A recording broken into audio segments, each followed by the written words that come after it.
Okay, so because I don't have anyone else filming with me today, I pre-recorded this demo video, but everything is in real time. So I didn't really cut anything out.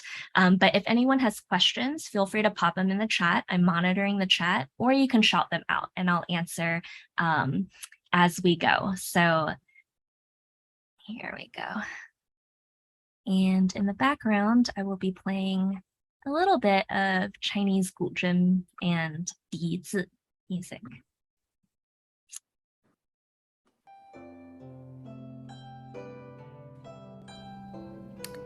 Okay, so this is my equipment setup for Sichuan凉面, cold spicy sesame noodles. So usually I would have my cleaver, 我的菜刀, but I'm filming this at my partner's place, and unfortunately I did not bring it, so I'm going to be using this knife instead. So you can totally make Sichuan food with what you have in your kitchen. I just prefer my 菜刀. Anyway, so you have your cleaver, you have your... And so for the beginning of class, I'm just going over the tools and the ingredients that we will be using during class. So for me, who has ADHD, I need to kind of partition all of my steps. But this also makes it very fun for me because it's like I'm, gathering my tools for a journey. So during this time, if you already have everything in front of you, feel free to move on to meal prep and cutting, or you can just sit back, drink some tea, maybe drink some wine, and get a lay of the land. Cutting board. I recommend that you get 2 small dishes. We're going to be putting the minced ginger and minced garlic in here, and then making 我们的蒜水和姜水. So 水. My Sichuanese is coming out. So that's going to be for our ginger paste and garlic paste. And then we are going to want chopsticks for mixing those noodles, teaspoon and tablespoon for measuring out the sauces. Of course, if you've ever cooked with an Asian parent, you would never use one of these, but for beginners and also for myself, I have a very spotty memory, so these are very helpful, especially if I want to make giant batches of sauces. It helps me keep the proportions in check. And for our larger items, we are going to want a pot to boil our noodles, and we're also going to be blanching our bean sprouts in this. So at home, I would just be using my wok, which is my all-purpose pot for everything. You are going to want a large bowl. So I'm actually going to be just mixing all of my noodles in this. But the large bowl serves 2 purposes. You're going to want to pre-fill it with cold water. We'll be using it to blanch bean sprouts later. And finally, you are going to want a colander to drain those noodles and bean sprouts. And lastly, a flat baking sheet. If you have a very large plate, that also works. This we are going to use to kind of lay our noodles flat and sprinkle them with oil so it doesn't stick. Okay, and as for our dry ingredients from the pantry, we're of course going to want to have our noodles. So traditionally, Sichuan凉面is made with very thin wheat noodles, which take about 30 seconds to a minute to cook. My family has actually taken to using angel hair pasta, which is a very, very good substitute. It'll take a little bit longer to cook, but the good thing is it's actually really good at not sticking and can actually sit overnight quite well. So I have actually transitioned to only making it with angel hair pasta. And as a bonus, this is very easily purchasable at any Western supermarket. Of course, we are going to want some sugar. We're actually not going to use any salt for this recipe, so the soy sauce and some of the other flavorings we're adding will be more than enough. And of course, we want our sesame paste. So I recommend using kind of this Chinese sesame paste. This one actually has peanut added to it, as opposed to something like tahini, which is not as rich and potent in flavor in the way that we want it to be for this recipe. Now, if you can't find it, you can also substitute this with peanut butter. So I'd be using the smooth peanut butter, but you can also use crunchy if you don't have it. So we are going to want chili oil. This is homemade chili oil that I made, and depending on how robust yours is, you would, use more or less, and we'll talk about that later. We are going to want our vegetable oil. So anything will do. I'm using corn oil today because that's what I have on hand.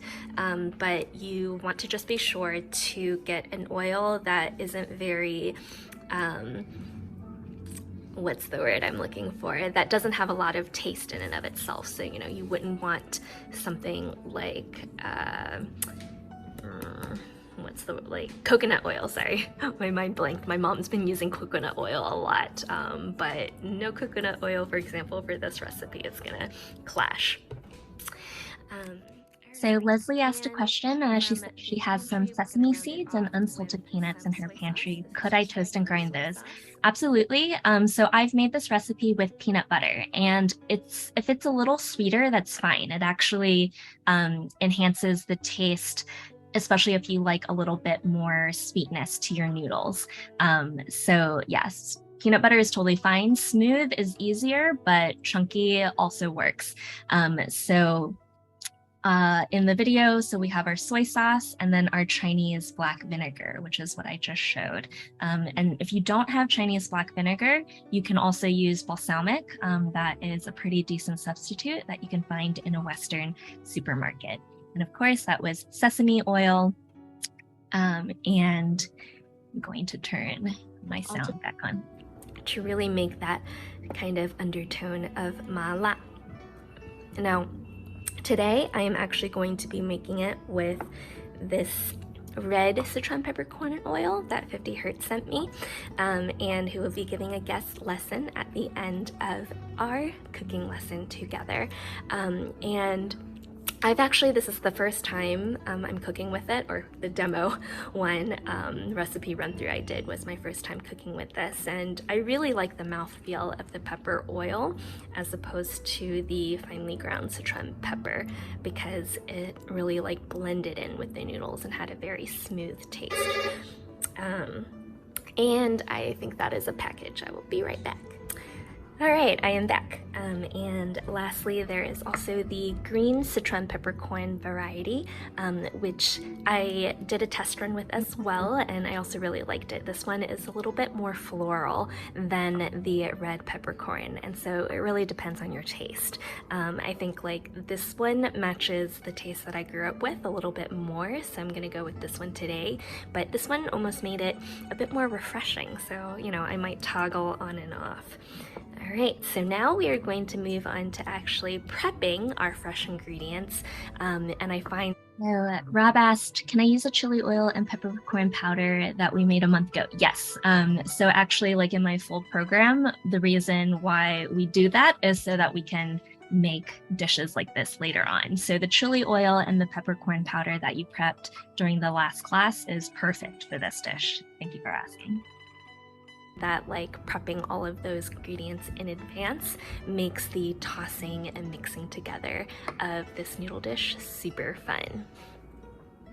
Oh, and the last dry ingredient I forgot to mention is optional. So this is roasted sesame seeds, and these are usually used for visual garnish. So the chili oil that my family makes and that I made already has some sesame seeds in it.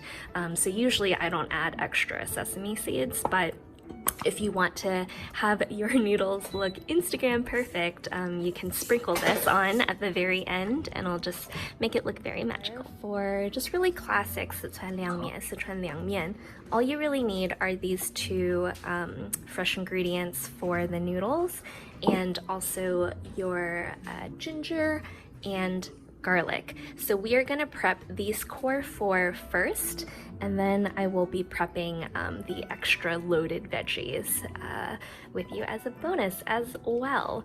And so, okay, let's get to it. Okay, so actually the first thing before I move on to ingredient prep is I'm going to get the water started. And I'm gonna want my water boiling by the time I am ready to put noodles in. So turn it on high first, cover it with a lid, and we'll move on to our next step.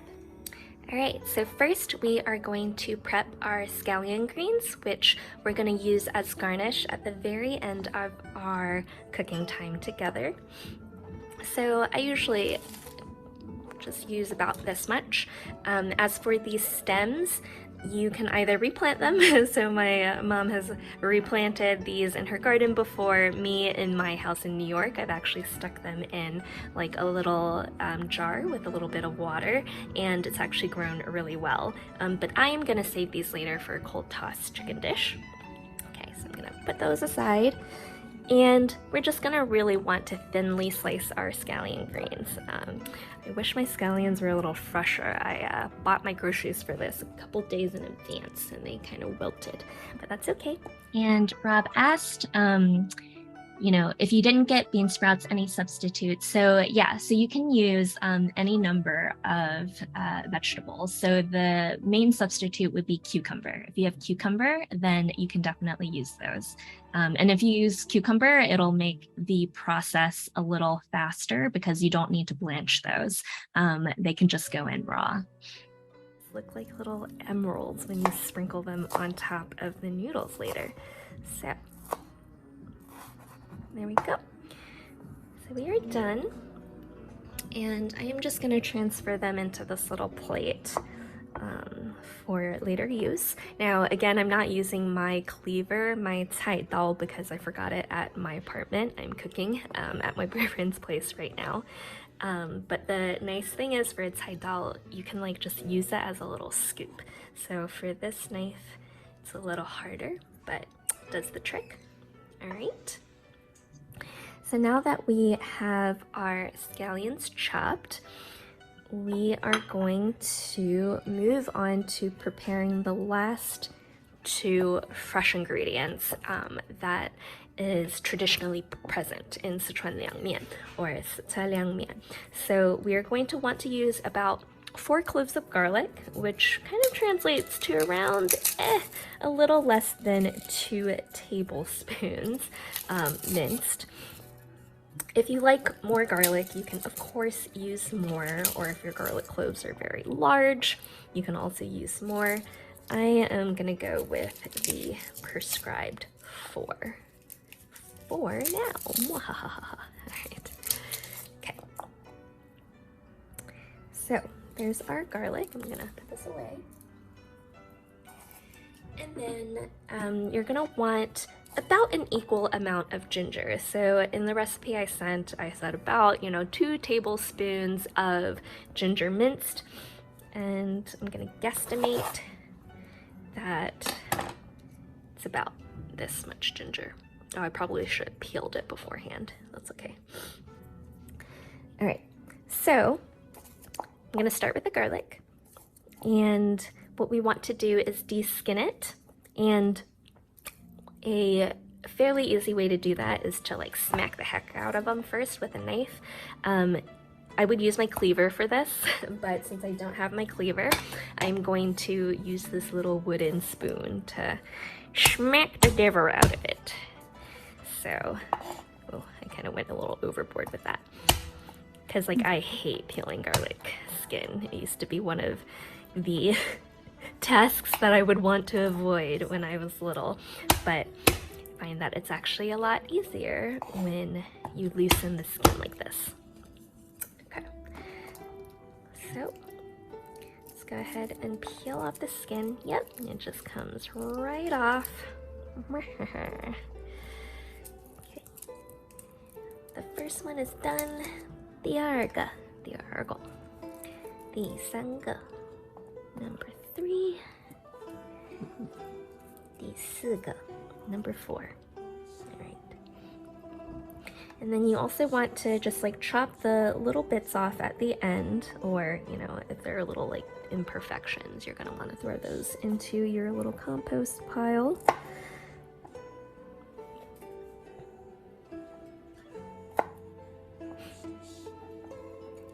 And you will probably notice that my knife skills are not chef level, because of course I started really getting into cooking over the pandemic. So I am improving as I go. But part of what I appreciate is yeah, like I think it's good when someone who is learning is teaching someone else in the process of learning as well, because there's not as much of a gap between our skill levels. All right, so now we are going to 把这个大蒜就是剁碎. So we are going to finely mince it, and again we're going to want to smack it again.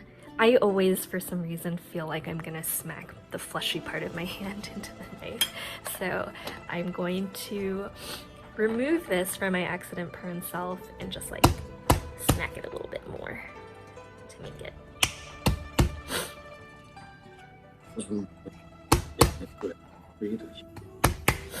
All right. Now we are ready. So of course, if you have like a grater, or a garlic zoom, this would be something that would be helpful in assisting you in mincing up the garlic, and especially with something like a garlic zoom, which is this little contraption where you can feed cloves of garlic into it and you'll roll it around your cutting board, and then the blades inside will mince up your garlic. So that's a pretty good option if you're cooking with kids who might not be ready to handle knives as of yet. Okay. And right now I am cooking solo. But if you had a partner, so usually like when my mom and dad cook together, one of them would be like prepping the garlic and the ginger and the scallions, while the other person is moving on to other steps. So it actually makes meal prep a really like tag team type activity. So now that we have these, I'm gonna mince it up by rocking my knife over it. And here I am struggling a little bit in the beginning because I haven't cooked with this knife in a while. So what you're wanting to do is putting your hand at like the tip of the knife, the top of the tip of the knife, and then rocking. So we'll see that I get better as I go. Yeah, so like that.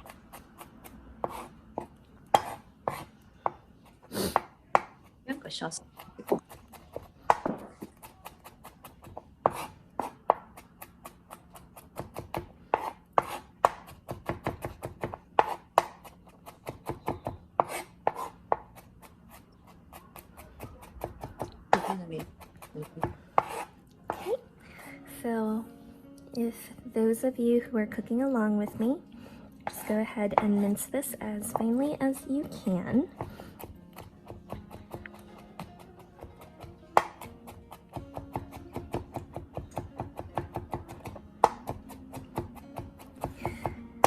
Oh, and usually at this stage I would be playing some music, because I really like to cook with music and sometimes a little bit of wine. Okay, I think that's about good. So there is our garlic. So I am going to put the garlic into that pre-prepared little dish that I had before. Okay.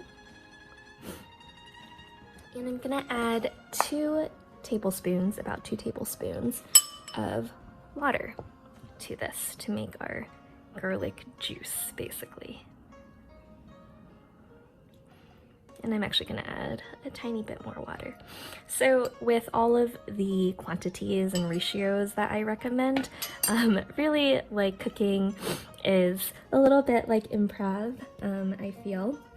And grab some chopsticks to mix it with. And it's really a dance that you dance to at your own pace.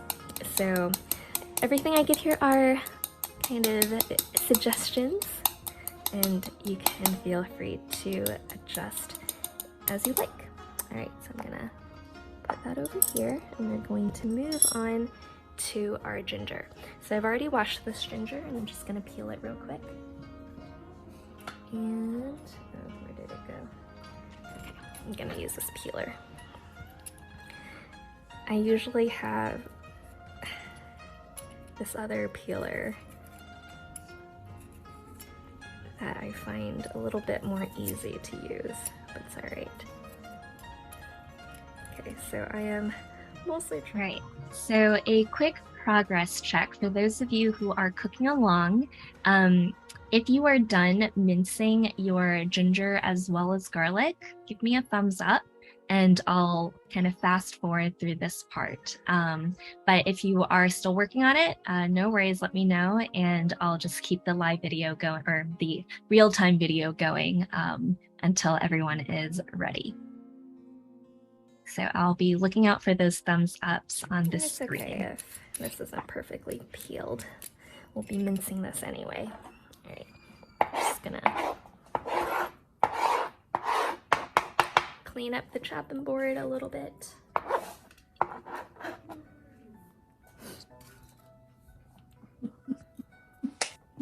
Gonna slice off the tough bits.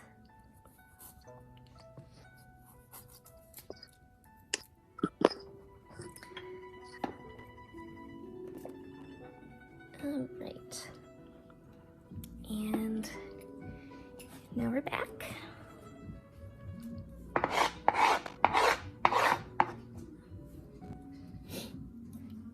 Okay, so what I'll do is kind of cut about this much rounds to make our garlic a little easier to chop.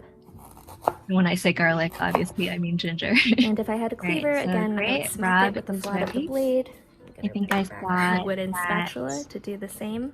Leslie is working on, yep, That releases packing the up juices that somewhat. ginger. So we're gonna wait for a little bit longer.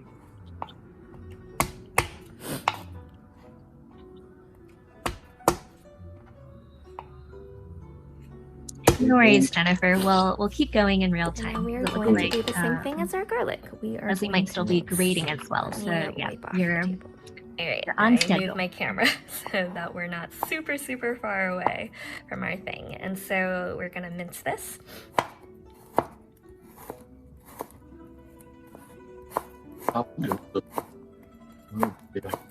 One of the best pieces of cooking advice that I remember getting was don't worry about speed when you're starting out, because I always used to just be like really self-conscious about my cutting skills.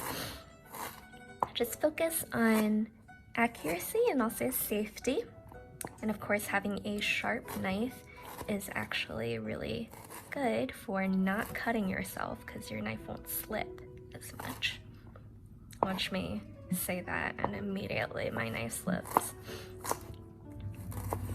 And then with time and practice, your speed will come. Oh, that bit's a bit tough, so I'm gonna put it away.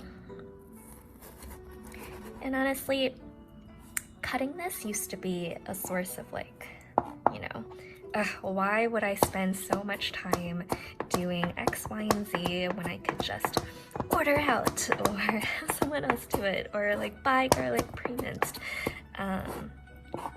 And all of those things are definitely fine. But actually I've come to really enjoy doing this, especially if I'm cooking with a partner.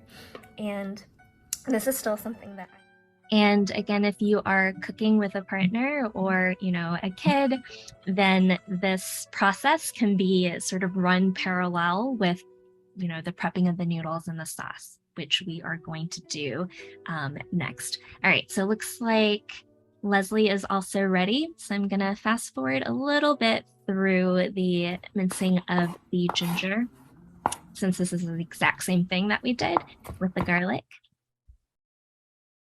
our cold gun is gonna be. But my kitchen philosophy sometimes is 差不多就好, which means good enough, delicious enough. It's still gonna taste really nice. All right, so now we see we have about equal amounts, about 2 tablespoons worth. Of course, I'm eyeballing this. I'm gonna scoop it.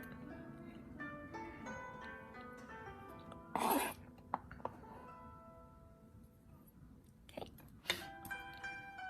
you've scooped it.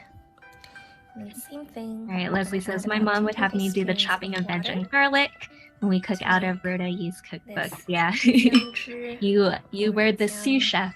Juice. I'm gonna let it sit while we prepare the rest of the ingredients. And it's gonna make for the basis of a really, really delicious sauce. Okay, so now to review, we have our scallions, we have our ginger juice, and we have our garlic.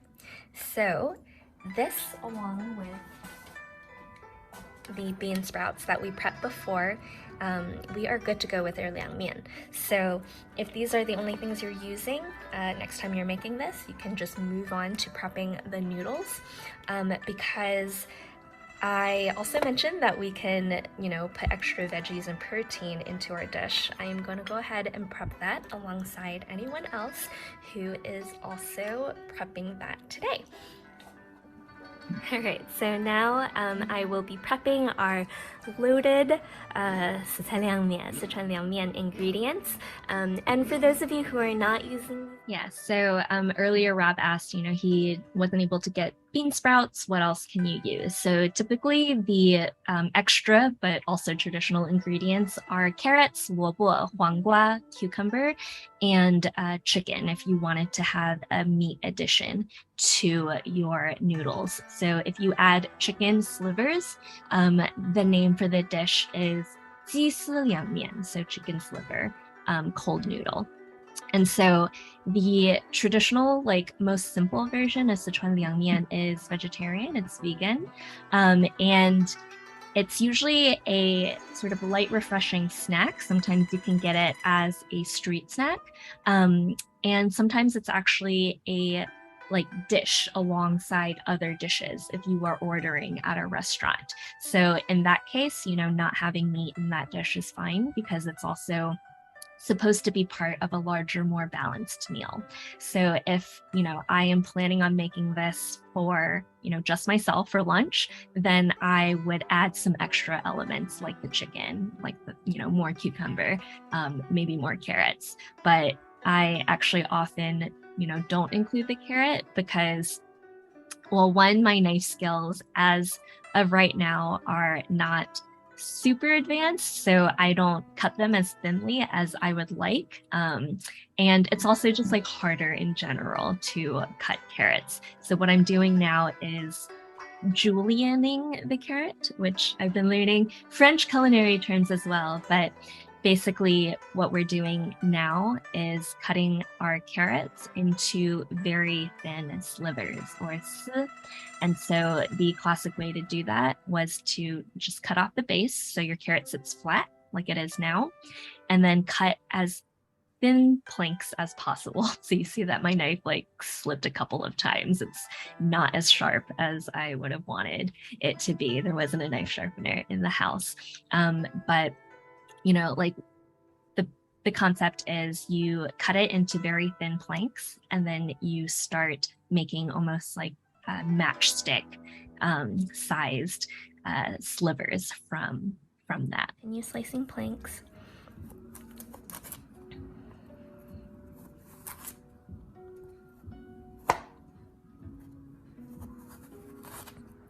Okay, that's good enough. And then you're going to want to take these thin planks and start cutting it into even thinner strips. So the thinner they are, the better they're going to work for our noodles, because essentially what you want is for this to be both a garnish and something that enhances the super thin, slippery mouthfeel of the oils of the noodles that we will be making together.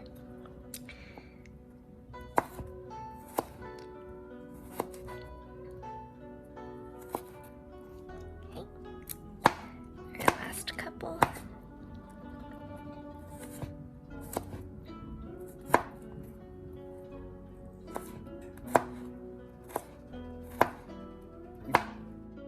So I see on video now that Leslie is using, I think it's called like a mandolin, or is that what it's called? Yeah. So yeah, if you have one of those, it makes, making these like thin carrot slivers a lot easier. I like don't have one at John's place. I didn't use it. But yes, that will speed up your process a ton. So if you have something like a mandolin, then definitely include carrots. It adds a really nice pop of color to the noodles, and it also just like makes it all the more healthy. All right, so on to our cucumber. And for the leftover veggies, I just have it as a snack, sometimes with ranch. So again, like the carrots, we cut off the ends. And we want the strips to be about this long. So I think that would look good. How? You know what, I'm gonna split it into 3. I was like, can I do it in 2? Probably. Do I want to? So, same thing. I am also going to do a same progress check. For those of you who are cooking along and finished prepping your vegetables, give me a thumbs up in either the chat or use the Zoom. Great, so Jillian is done. And once I see that everyone is good, I'll forward through this part of the video, since this video is also for like extra veggies. So I'll keep tabs. So it looks like Jillian is done. And here we go. No need to rush. Anyone else, you're not behind or anything. Just want to make sure that if everyone is done, you're not sitting around waiting for video Linda to catch up. Then the carrot.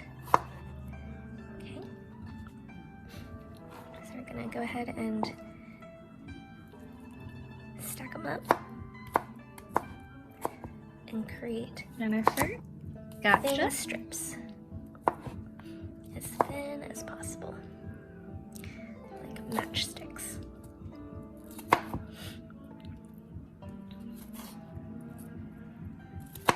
Ooh, there's someone with a dirt bike outside. I don't know if y'all can hear.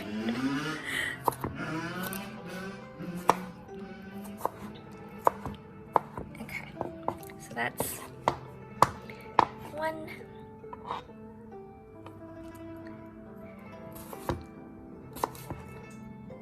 I'm gonna cut this a little thicker this time.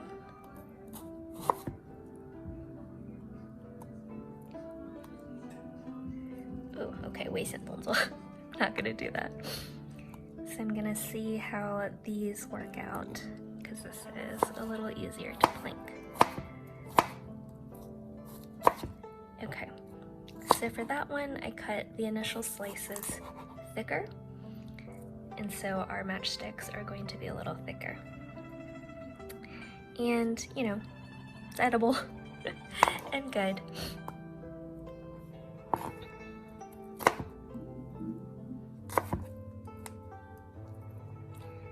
Here we go. Alright, but I think I still preferred my little smaller matchsticks, so I'm just gonna finish off with this one. Cutting thinner slices again.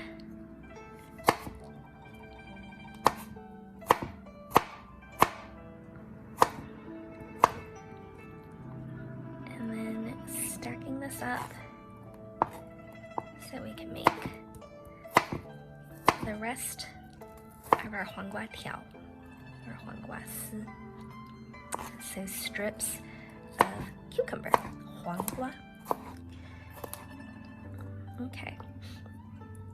So now we have our refreshing cucumber to go with our extra carrots.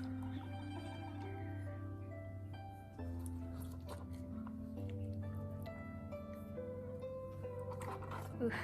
All right. We're almost running out of room on this plate. Okay. So again, it's optional. I'm making it with chicken this time, but you don't have to. And so usually I would use leftover rotisserie chicken for this. Because of where my partner's house is, they don't have a grocery store with ready access to rotisserie chicken. So I actually poached a chicken, which I haven't done in a while. So I actually had to like go back and recook a little bit because the chicken was still a little pink. But usually if you are working with a rotisserie chicken, this would be a perfect task for a younger cook, right? If you have kids in the kitchen to help with, because even though I'm cutting with a knife right now, the best way is to just like tear the shreds with your hands. So right now I'm actually cutting like against the muscle fibers.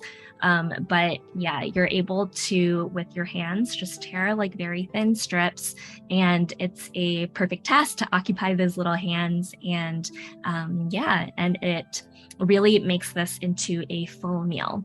Now, if you are a vegetarian or vegan, I've also experimented with several different options. So you can also use very firm tofu. And sometimes if you can find like spiced firm tofu, that's also good, like pre-salted. And if you cut it into very thin strips, similar to the chicken, that is also a really good protein addition to your meal. So after I sliced this up, I actually put it in the microwave. Right now our water is boiling because we had put it on early, and we are going to just put in our pasta or our noodles. So again, I'm using angel hair, and this is going to go in for about... Okay, so I'm going to do a quick progress check. For those of you who are cooking with noodles, I know everyone is using different noodles. So I am going to, have my video self put my noodles in, and then I am going to basically like play a little song. And for those of you who are done cooking your noodles, just give me a thumbs up and we'll continue with the video. 4 to 5 minutes. Half a box.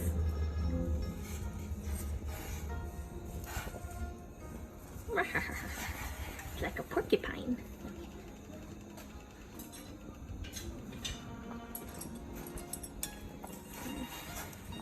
Give it a little bit of help. Submerge it.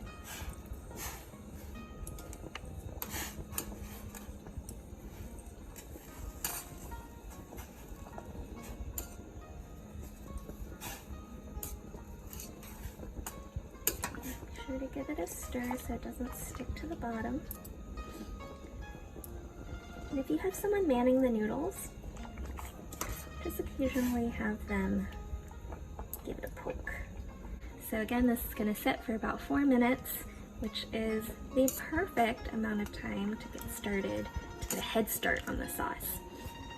Now, when I'm cooking for myself, I am not super great at multitasking, and I am liable to forget about my pasta. So I'll either set a timer, or I'll actually just sit here and wait for the pasta to cook and listen to my podcast, or watch a TV show that I've already watched before. But I won't make you stare at the pasta with me, so we are going to move on. All right, so green screen, and I see that Erna, welcome. We are just cooking our noodles right now. So I'm going to exit out of my video player for now. And stop sharing for a second so I can see all of your lovely faces. All right, so my noodles, because I was using angel hair pasta, is going to take the longest to cook.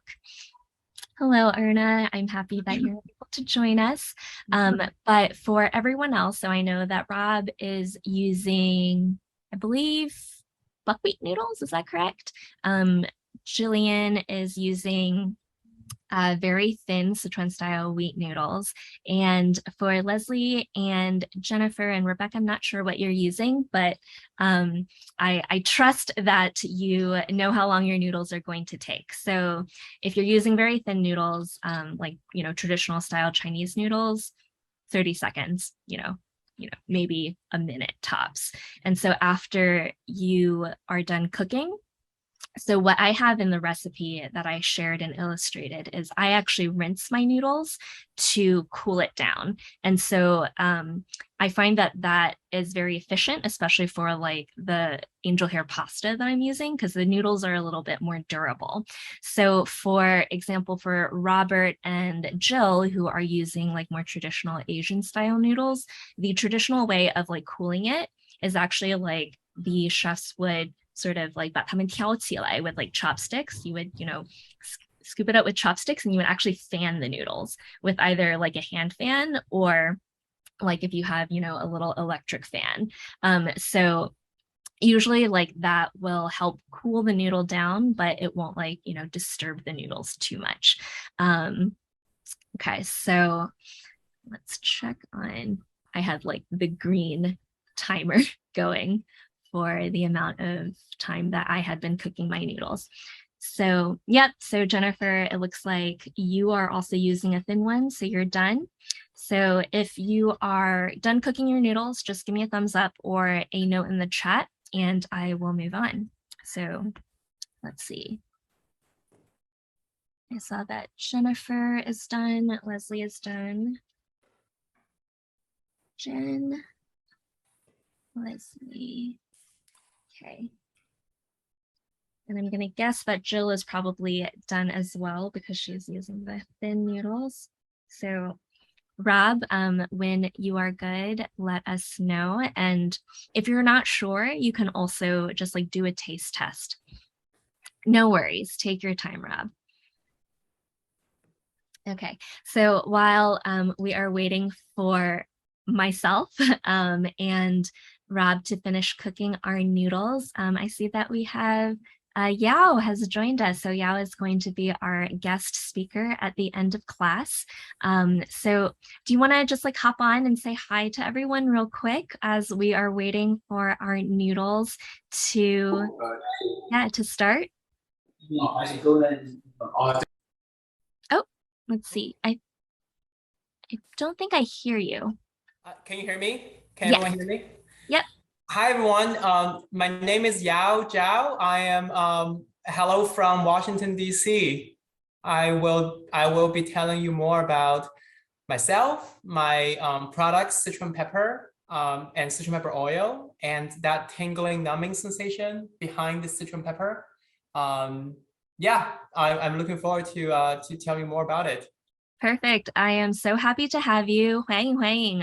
So my 我爸和我的 mama, like they are currently in class with us. So so Bama Yao is from Chongqing. All right. So Rob, I know you are still going. I'm going to go ahead and start like playing the process of cooling down the noodles. But I will stop at the point where we're sort of like adding oil to the noodles just to make sure that everyone is in the same space. So let me start sharing my screen again. And yes, and Erna in the chat said, hello, Yao. And this is Erna's introduction to Sichuan cooking. So she's observing today. So I'm very excited to share with Erna one of the most delicious recipes that I've made lately. Okay, here we go.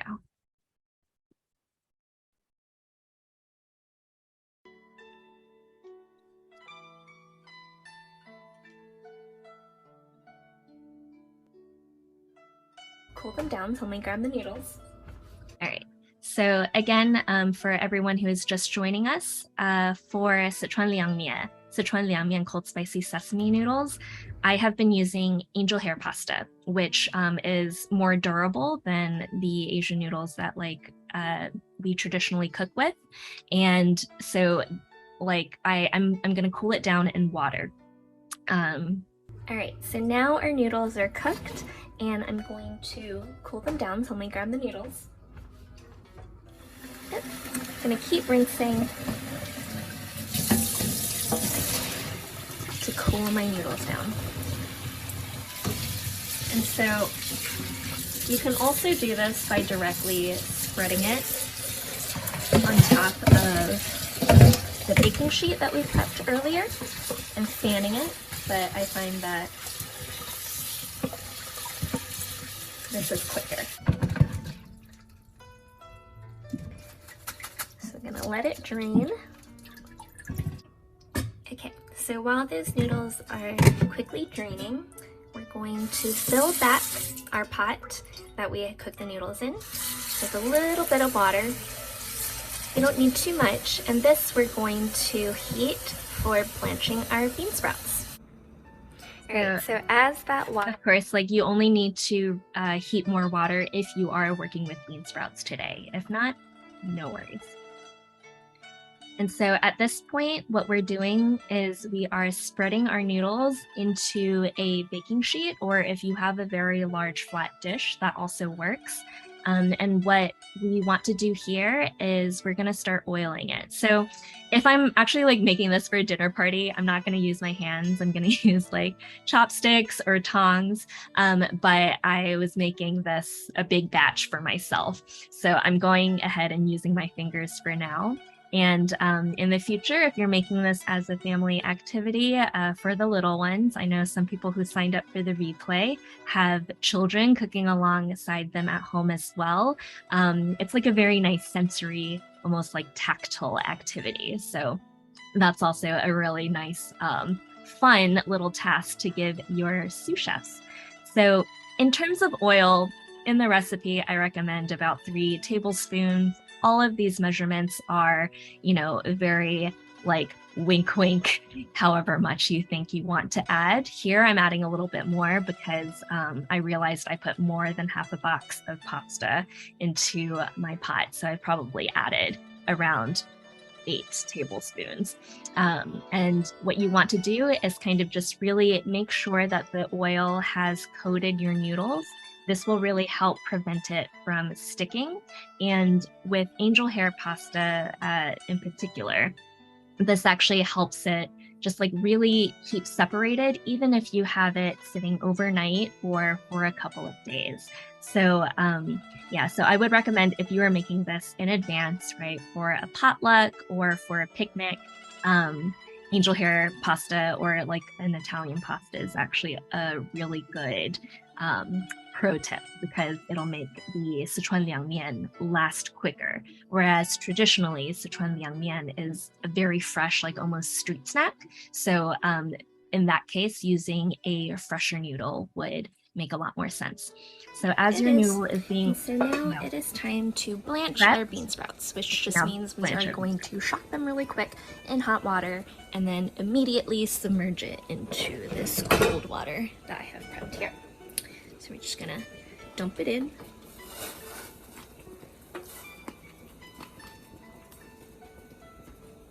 I'm gonna use chopsticks to help it submerge a little bit.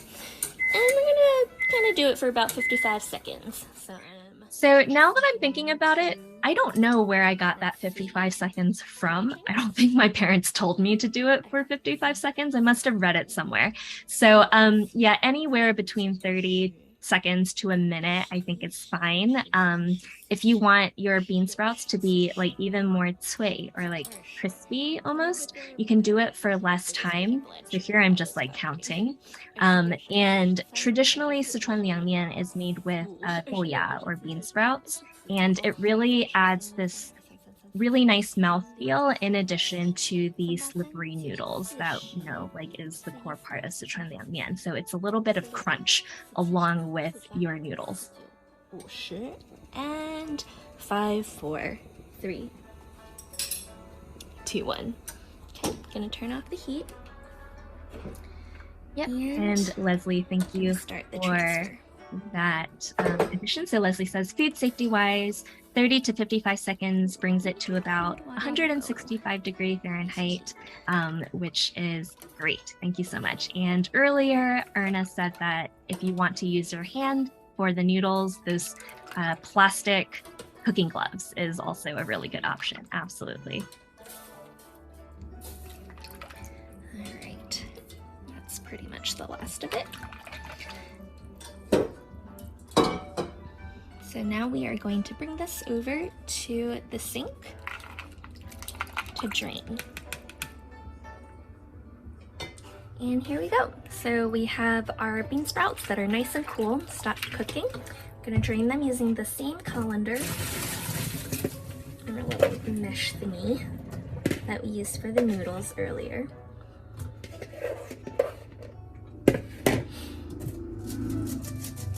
And really give it a good toss to make sure as much water is out of there as possible.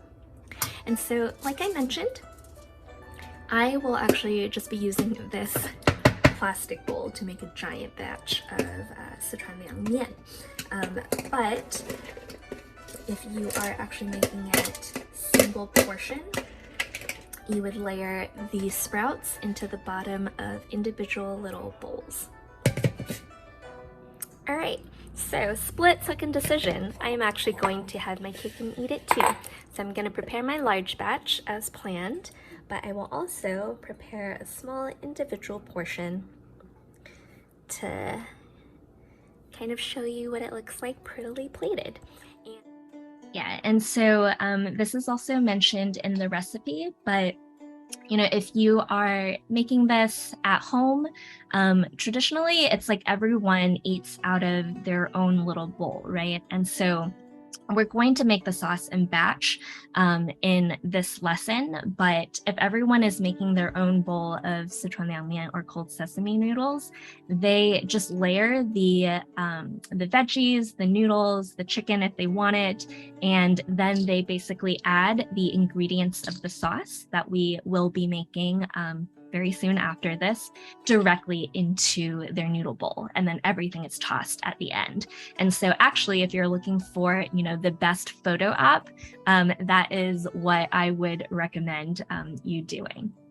So let me just move forward to our two bowls. Okay, so in the lesson, I'm not going to show the giant batch that I made, but it's essentially the same process, just a little less photogenic, because for the noodles I have in my big bowl, it's more for lunch for the next 2 to 3 days. So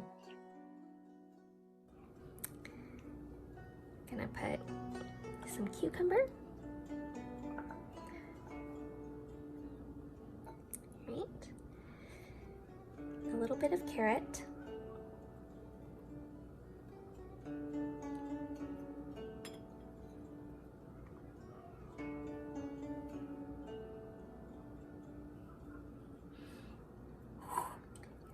Some slivers of chicken.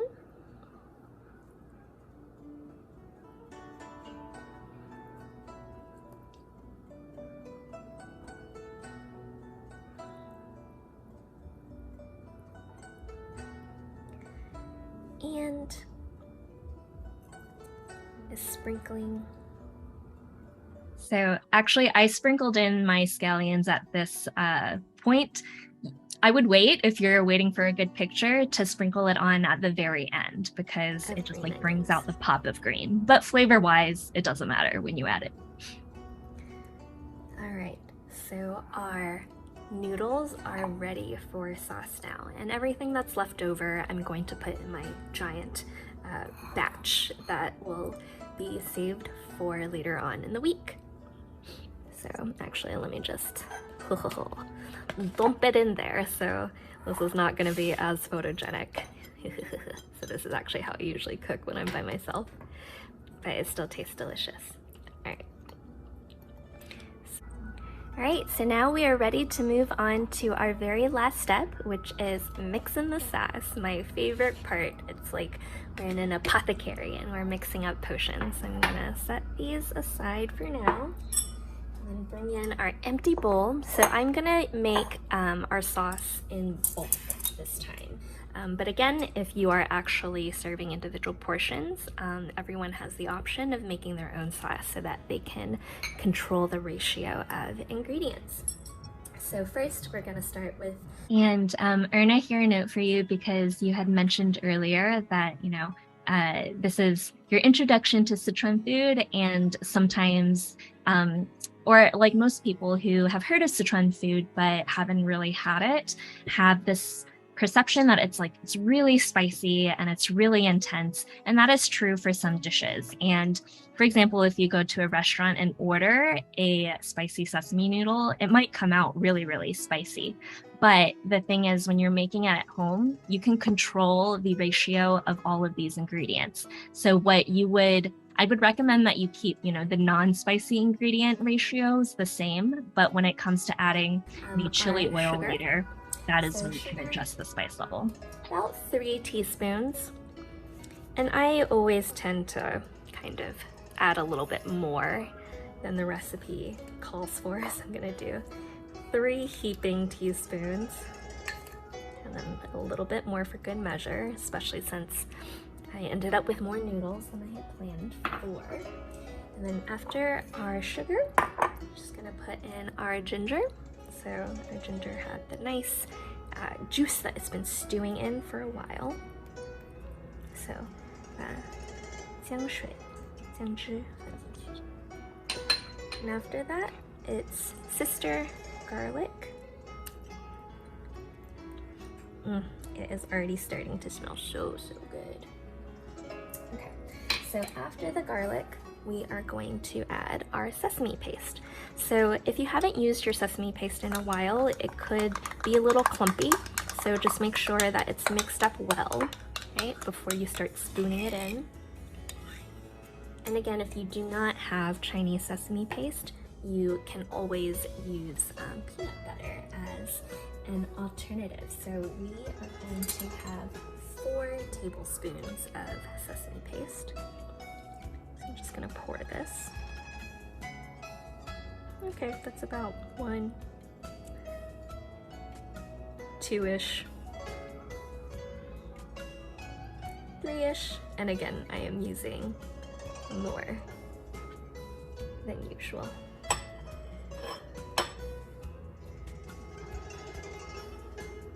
Okay, so now we have our sesame paste.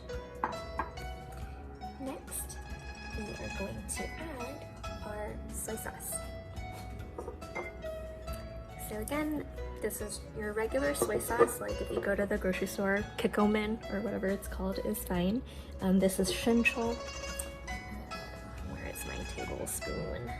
Okay, I'm using a clean tablespoon. And again, these aren't like actual baking tablespoons, so it's just to help you guesstimate. So tablespoon, we're gonna want 4 plus and change tablespoons of light soy sauce. So this is going to give us the majority of our saltiness in this dish. 3 and change, 4 and change. Okay. That is our soy sauce. And after the soy sauce, we have our Chinese black vinegar, which you can also substitute balsamic. And so the vinegar is going to be less, about half of that of the soy sauce that we used. So I'm going to go with 2 tablespoons. And this won't make your noodles sour. The vinegar is just there to kind of add a little pop of acidity, but this much is not going to overpower your sauce. Okay. So our vinegar is in. And now we move on to adding chili oil, which is what makes this noodle dish Sichuanese, right? It is spicy. So I recommend homemade chili oil. If you don't have it, you can also use store-bought.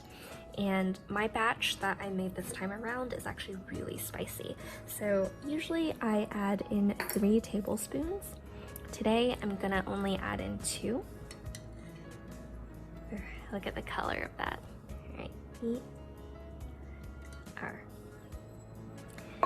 And this is even more customizable if you are not making your sauce in bulk. So if everyone is making their own, some people just put a ton of chili oil in, and others who, don't like theirs as spicy, or maybe like when you get older, your digestive system isn't super happy all the time with very spicy food. So you can go a little bit less as well. And for those of you who are currently making the sauce, but maybe started a little bit later than our like walkthrough video, I popped the link to the text tutorial into the chat. So feel free to pull that up to reference as we wrap up this cooking video. So we have our chili oil in. And next, we're gonna add in the second part of our sesame flavor, so sesame oil. I ran out of the brand I usually use, so I think this is from Whole Foods. So sesame oil, we're gonna go with 2 teaspoons. So I'm gonna grab that teaspoon I used before. 1, 2, and just a little extra for good luck. Alright, now we're almost done. So the last part to kind of clinch the Sichuanness of the dish is when we add our Sichuan peppercorn. I usually use powder, but today I am going to be using the red Sichuan peppercorn oil from 50 Hertz Sichuan pepper. And so this is founded by someone, Yao, who is with us today, and he hails from Chongqing, Chengdu's culinary rival back in the day. And so I've actually really enjoyed cooking with the peppercorn oil because it makes the taste smoother.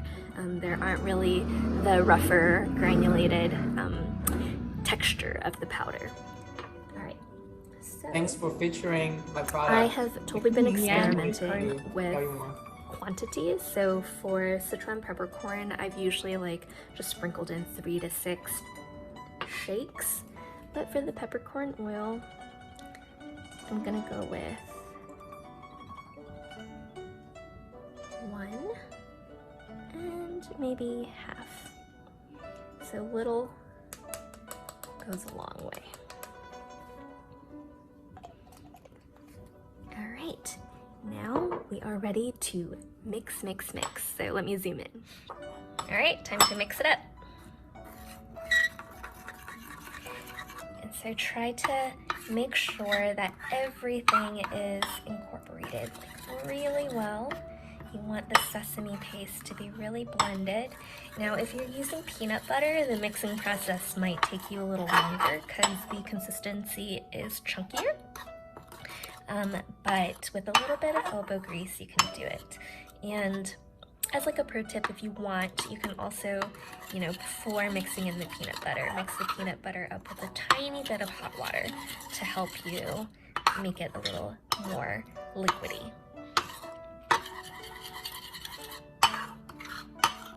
Let me taste that. Oh my gosh, it's so good.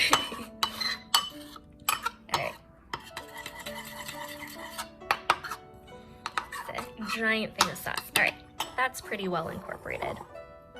So now we are going to come back to the 2 noodle dishes that we prepped before, and it's about to get really pretty up in here.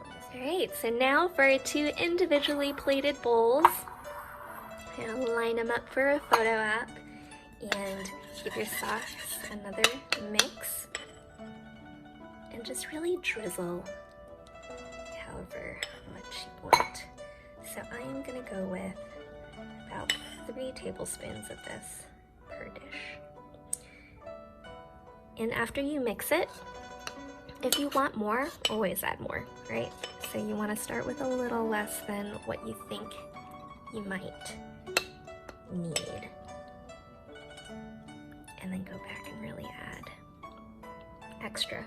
And at this point, I am realizing that I should have put these scallions in last for the photo, because it looks really nice on top of the sauce. But no worries. As a stopgap, we're gonna shake some extra sesame seeds onto our noodles.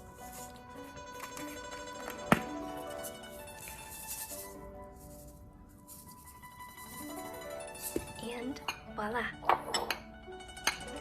Bon appetit.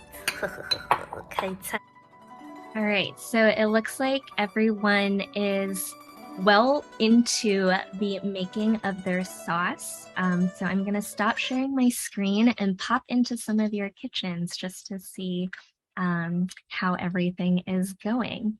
All right, so let's see. So how is your sauce going? How are you doing, Jill?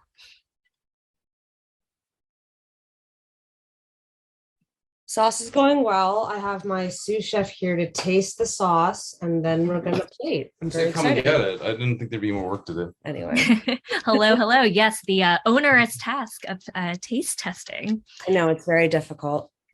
Very good. All right, so the sauce is going well for you.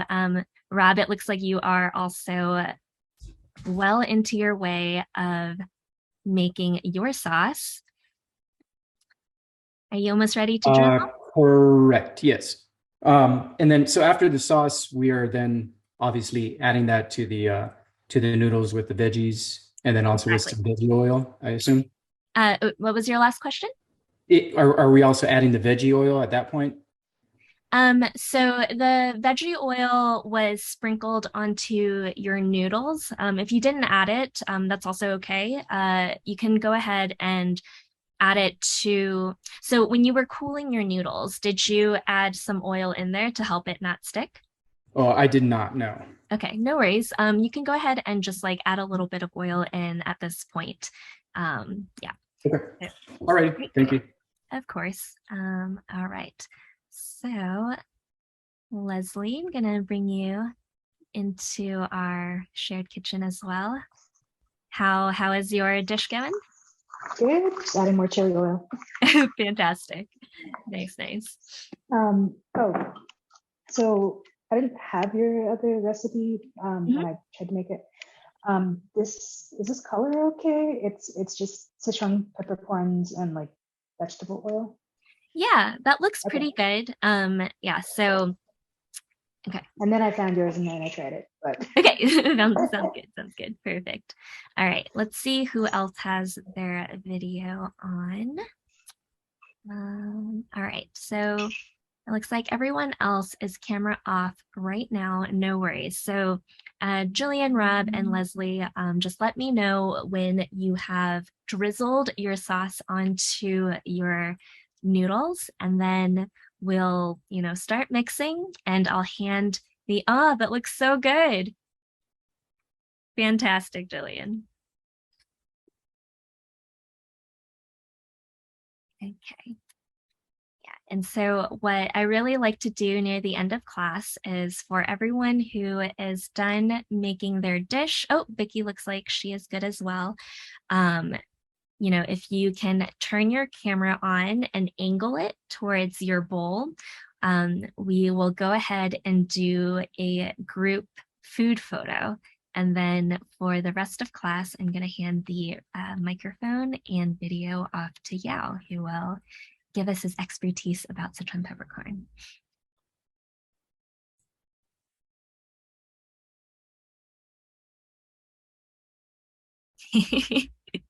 Nice. I'm gonna keep playing the music.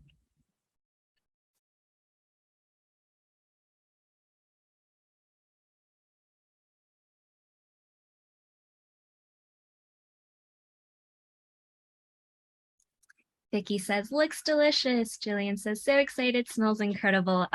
Yeah, I've made this probably like 10 times this month. It also helps that 4th of July barbecue, there were like 3 of them. So I brought them to a bunch of different potlucks. Okay. So, oh, that looks great, Leslie. Jill, can you angle your camera onto yours? That looks great. Did you already toss yours, or have you not drizzled your sauce? Okay, so you've already tossed. Fantastic. All right, and Rob, when you're ready, go ahead and angle your camera down and we'll do a group photo. Oh, let me bring Alex into the spotlight. That looks fantastic. Let's see, and anyone else who wants to add their noodle photo, go ahead and turn on your camera, and then I will take the photo. Rob, that looks like a giant batch of awesomeness. Okay, it looks like it'll be you 4.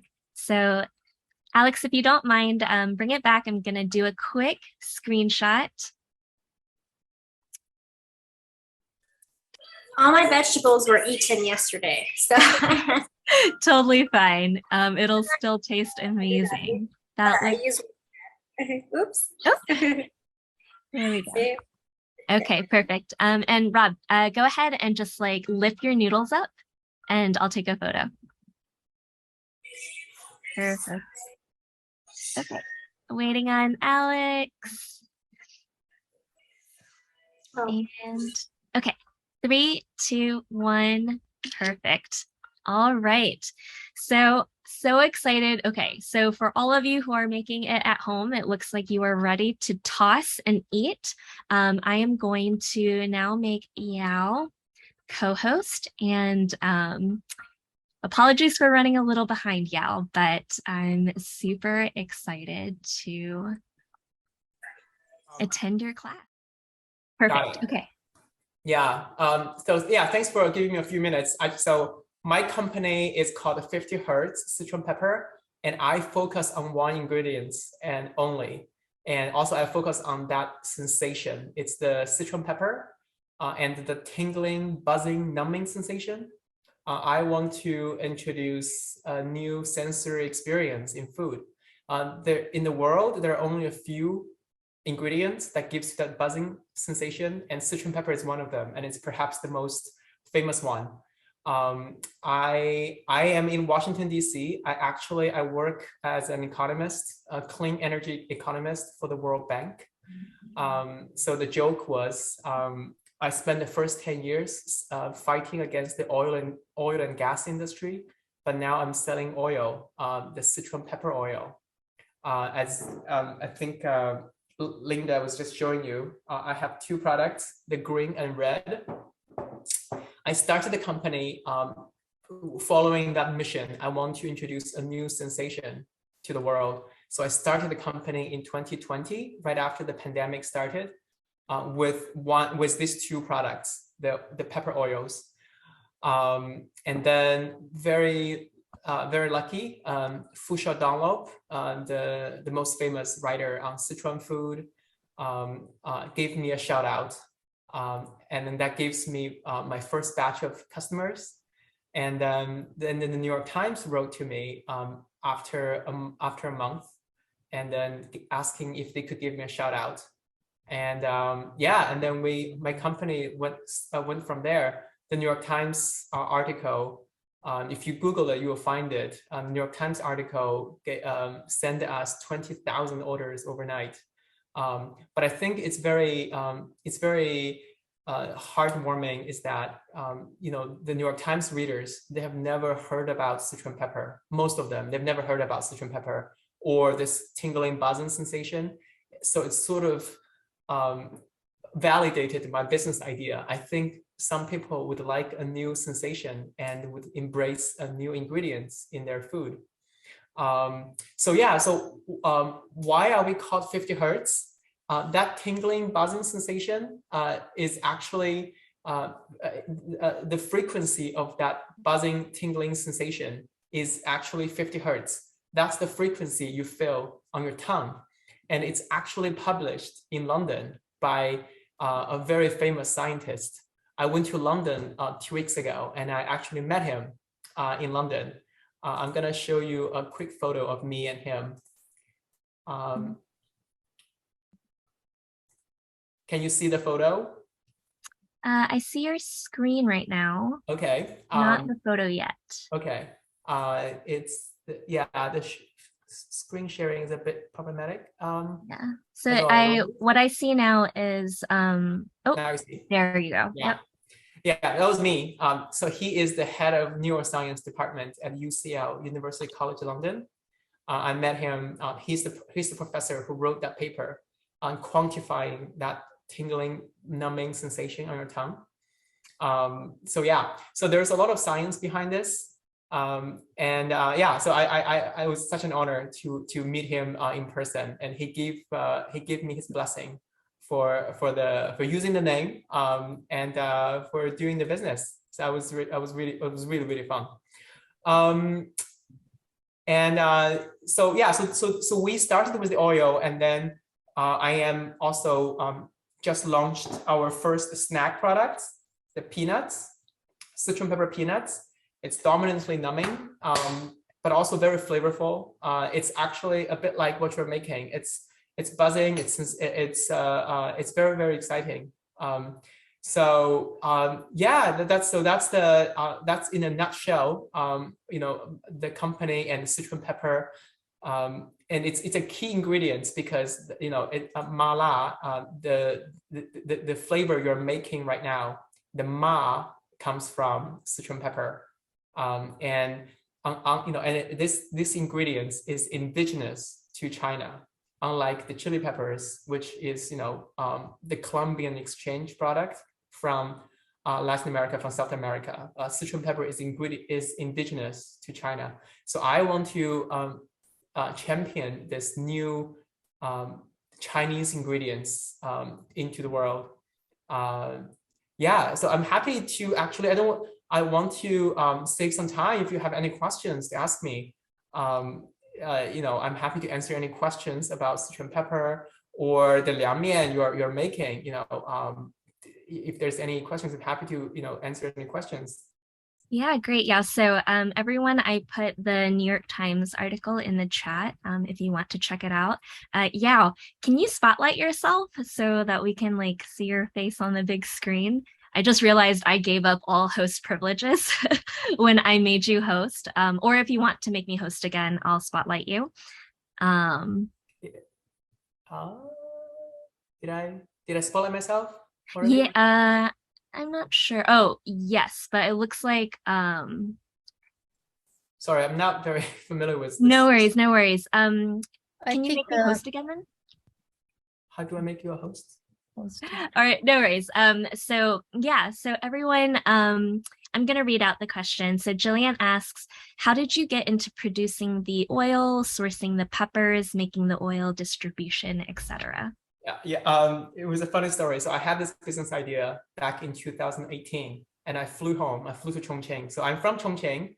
I flew home, and I just, I went to the supermarket in China, and I called all the whatever supplier on the market, and also talked to some friends. I said, which brand of Sichuan pepper oil or Sichuan pepper you like the most?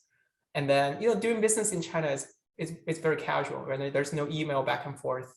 I just called, farmers, and I just called them, and I speak the dialect, right? I was able to establish trust and the relationship really fast.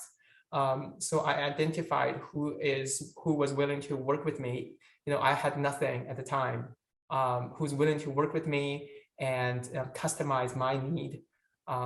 So yeah, I felt very lucky that there, from the get-go, there are people who's willing to be very supportive. So yeah, so at the I identified a boutique supplier. I really like their product. The green Sichuan pepper is from around Chongqing, and the red Sichuan pepper is from Sichuan, and I import them in bulk into the US. And I have a co-packer. They're an olive oil company.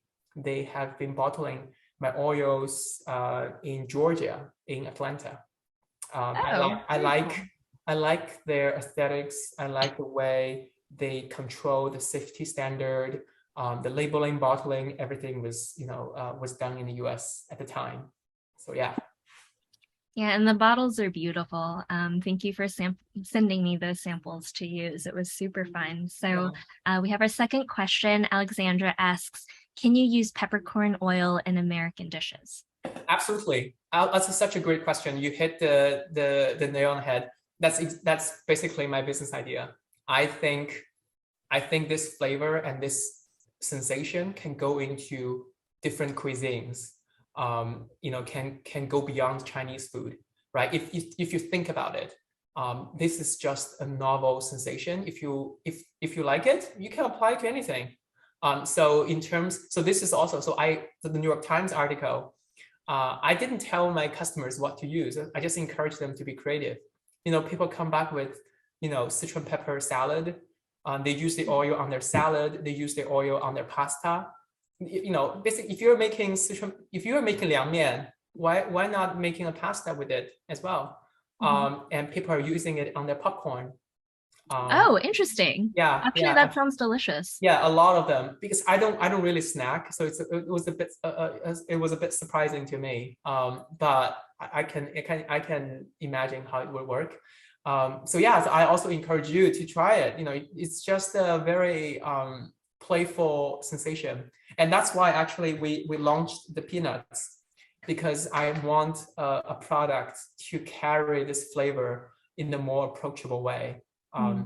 So yeah, this peanuts is so good. We've been like, selling. We just launched it last weekend, and it's been selling pretty well. I'm really happy. That's fantastic. So, Jillian says, I use it wherever I use sesame oil as well. So good.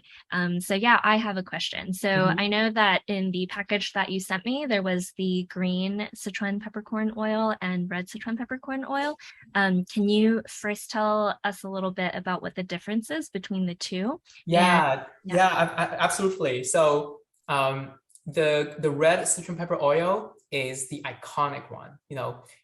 If you think about mapo tofu, kung pao chicken, all the iconic Sichuan dishes, they call for red Sichuan peppers. So the red Sichuan peppers has been used in China, in Sichuan, for thousands of years. It's the original spice. The flavor, you're probably very familiar. But the green one has only been popular now in Sichuan, in Chongqing, for the past 20 years. It's mostly used in fish dishes, in cold dishes. This liang mian you're making, I think either oil would work, but my personal favorite is the green one. The reason is the green Sichuan pepper has a more aromatic, has a more floral, aromatic, and lemony flavor. It's more refreshing. Yeah, it's quite citrusy. It's very citrusy. The red and green, the green Sichuan pepper is not a less mature version of the red. It's not. It's just two different varieties. If you think about them as grapes, right? You have red wine grapes and white wine grapes. They're two different varieties. And actually, the green Sichuan pepper is a bit like white wine, and the red Sichuan pepper is a bit like a red wine.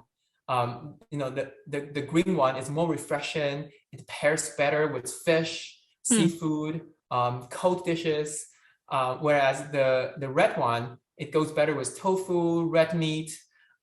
It's woodier, it's warmer. It gives it warm feeling, like a red wine.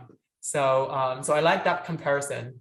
Yeah, no, that's great. I hadn't thought about it, but yes, it's a perfect analogy to wine. And in answer to Alexandra's earlier question, that actually reminded me. So I was at a friend's birthday party last night, and there was a Sichuan margarita cocktail that was like a little tingly. So it's the first time I had the tingly sensation with something that was sweet, but I really like it. We will launch a syrup.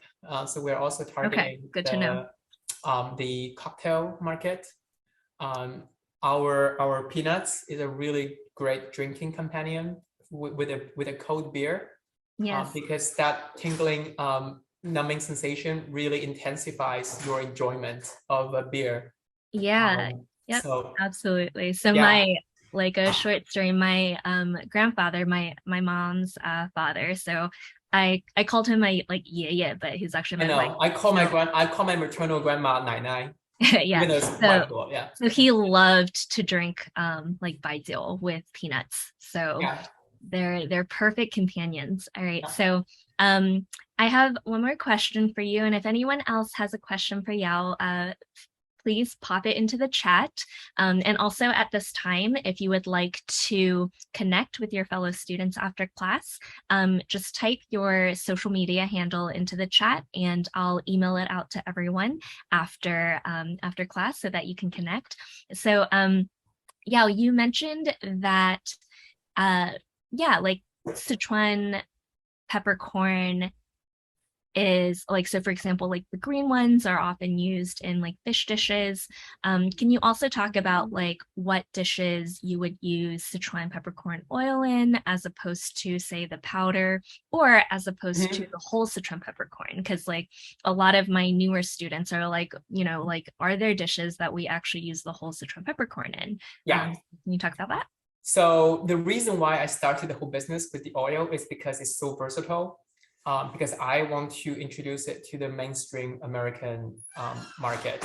I thought the peppercorns would be more difficult because you have to grind it, you have to use the pestle mortar to grind it and make it into a powder. And also when you do that, the flavor goes away really fast. You have to use it right away.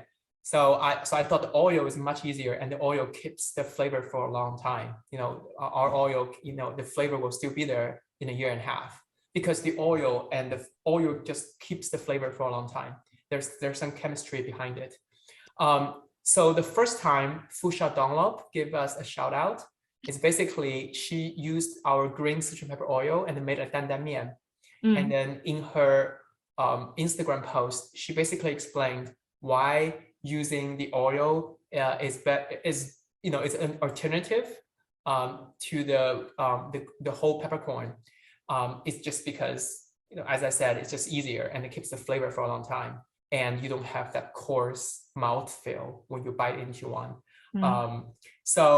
But also interestingly, recently I've been doing a lot of sales pitches because I'm still bootstrapping for the business. So I do my own sales. I went around town and interviewed chefs and try to sell them my pepper oil. You know what I realized? A lot of them actually, Sichuan restaurant or Chinese restaurant, I was selling them my peppercorns. They don't want it. They want my oil because they cook with the oil, because it's easier for them too. Yeah. Which was a bit surprising to me.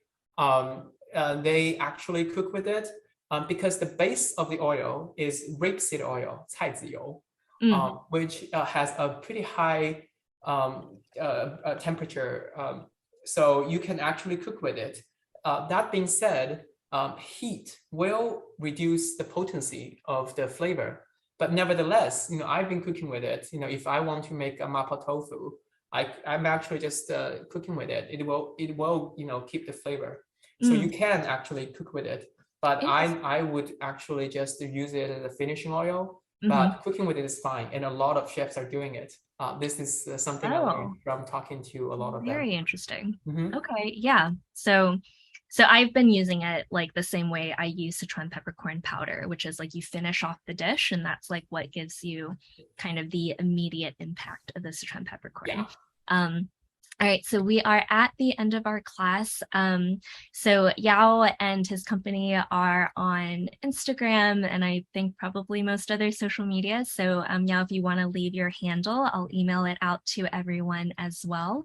But yes, if anyone else wants to pop their social media handle in the chat, I'm gonna take a record of that, and then I will email it out to everyone, and I'll also be sending everyone the illustrated and text version of this recipe after class as well as a replay video for anyone who wants to go back and watch it again, and also for our friends who are just joining us on replay. So again, thank you so much, Yao, for joining us, offering us your expertise, and bon appetit, everyone else. Enjoy your noodles, and hope everyone keeps cool. Thank you, Rebecca. Thank you. I am just like, bye, Jill. Bye, Alex. Thanks, everyone. Yeah, bye, Rob. Bye, Leslie. Bye, Jennifer. All right. And Yao, I'm not sure if that your portion of the recording recorded to like my cloud or yours, but if it's like on your computer, can you just like send it to me? Sure, will do. Great. Yeah. Thank you so much. All right. 再见大家。 Goodbye.